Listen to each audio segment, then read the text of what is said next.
भारत के तख्त पर बैठा बादशाह और उसका चहेते सेनापति ने स्वर्णों के बच्चों पर एक ऐसा डंडा मारा कि स्वर्ण के बच्चे पस्त हो गए।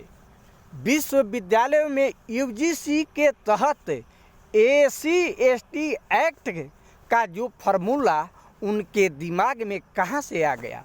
विगत 12 साल से इस देश पर शासन किया आपने। केवल हिंदू और मुसलमान के नाम पर आपने धर्म युद्ध की राजनीति की। अब आपके पार्टी और मोदी और अमित शाह के चेहरे पर अब 12 बजने वाले हैं।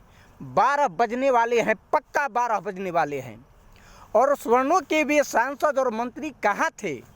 क्या उस बादशाह के तिजोरी से खजाना लूट रहे थे क्या? चाहे राजनाथ सिंह हो, चाहे अनुराग ठाकुर हो, चाहे ज्योतिरादित्य सिंधिया हो, चाहे गिरिराज सिंह हो, आप लोग कहाँ थे? आपका अब मन न भरा तो आप समाज को बांटने के लिए और काटने के लिए ये कार्य कर रहे हैं। और दुनिया के 200 विश्वविद्यालयों में जो चाइना, जो मेरा पड़ोसी मुल्क चीन है, अमेरिका को पछाड़ कर अधिपत्य बन बैठा। क्या आपने 200 उन विद्यालयों में आपने क्या जगह बनाई? इस देश का नाम वो गौरव आपने स्थापित किया क्या? नहीं किया। लेकिन आप समाजवाद का बढ़ावा नहीं देते बल्कि छल रहे हैं। ये आपका कार्य अब चलने वाला नहीं।